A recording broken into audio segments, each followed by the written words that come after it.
ही चढ़ाया।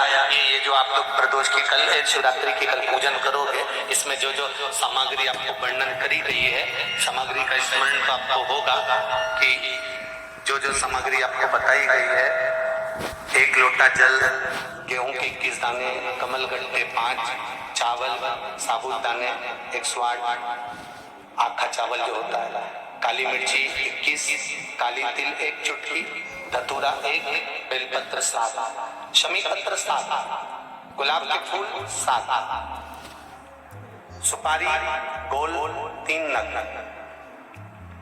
2 गौरा गणेश बनाने के लिए, 1 संकल्प के लिए, जनेऊ 2, देशी घी के दीपक 1 आरती के लिए और 1 अखंड जलाने के लिए, फल 2, मिठाई प्रसाद, इत्र, गीला चंदन, मोली, कलेवा नाड़ा, कपूर, लौंग, चावल, पंचामृत, दूध, दही, घी, शहद, शक्कर, गंगा जल, मिट्टी का शिवलिंग का निर्माण और जो भी दिल से बाबा को आप समर्पित कर रहे हैं, भाव से, आनंद से, शिव आराधना का भाव। शमी पत्र प्रयास करना कि घर में जितने सदस्य हैं, प्रत्येक सदस्य का शमी पत्र पर स्पर्श हो, या एक शमी पत्र घर का एक व्यक्ति अवश्य चढ़ाए।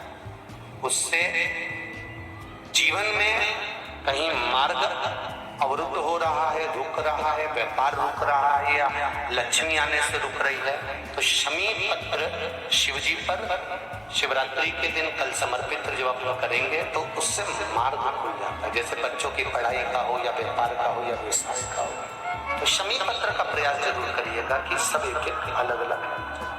मेहमान भी अगर आए हैं तो वो भी अपना शिवरात्रि की रात्रि में आप लोगों ने सबने अपने अपने घर में दिया जलाया होगा। दीप जलाया कि नहीं जलाया पूजन में? बोलो तो सही, जलाया ना?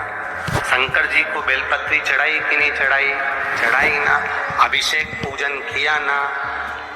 तुमने दिल से, भाव से, मन से शिवरात्रि के दिन रात्रि के समय शंकर भगवान की आराधना करी। भूलवश भी अगर तुमने दिया जलाया है तो मेरा शंकर भगवान जब चोर को कुबेर बना सकता है तो साल भर में तुम्हें भी तो कुछ ना कुछ दे सकता है। इंतजार करो कि तुमने जो पार्थिव शिवलिंग की पूजन करी है रात्रि के समय पर,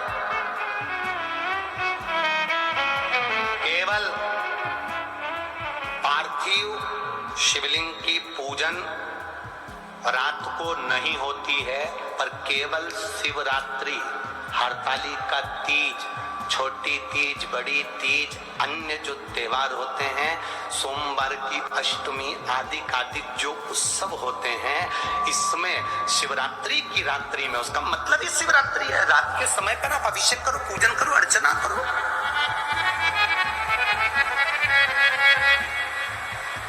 उसका काम शिवरात्रि, रात भर आराधना करिए, रात भर अर्चना करिए। एक कंकर में शंकर समाहित होता है। मैंने सुना शिव महापुराण में एक लोहे के टुकड़े को भी तू सोना बना देता है। मैंने सुना शिव महापुराण में एक कांच के टुकड़े को तू हीरा बना देता है। मैंने सुना शिव महापुराण में कि 12 शिवरात्रि का जो वर्णन है करा, 12 शिवरात्रि का जो स्मरण करा, 5 बेलपत्र का जो वर्णन किया, वो बेलपत्र का मैं भी उसको चढ़ाना प्रारंभ करूं। 12 शिवरात्रि पूरी होगी, मेरा देव अधिदेव महादेव सुनेगा जरूर और मेरी झोली भरेगा जरूर।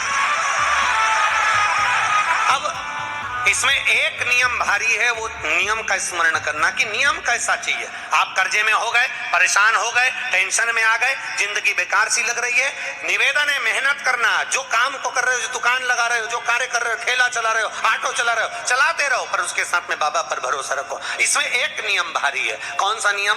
कि मान लो 12 शिवरात्रि में आप 1-2 शिवरात्रि शिवजी के मंदिर पहुंच गए, तीसरी शिवरात्रि पर भूल गए, या किसी कारणवश कहीं दूर चले गए, ना जा पाए, तो घर के जितने सदस्य हैं सबसे निवेदन है कि 12 महीने की शिवरात्रि का नियम बना रहे हो तो घर के सभी लोग बेलपत्र चढ़ाने का नियम बनाओ। उसका कारण ये है, घर का एक व्यक्ति अगर बाहर चले भी गया, घर का दूसरा व्यक्ति शिवरात्रि को भूल भी गया, घर का तीसरा व्यक्ति किसी कारणवश काम में लग भी व्यक्ति गया तो घर का चौथा व्यक्ति तो शिवरात्रि याद रखेगा और हमारा नियम पूरा हो जाएगा। नियम पूरा हुआ तो हमारा कार्य,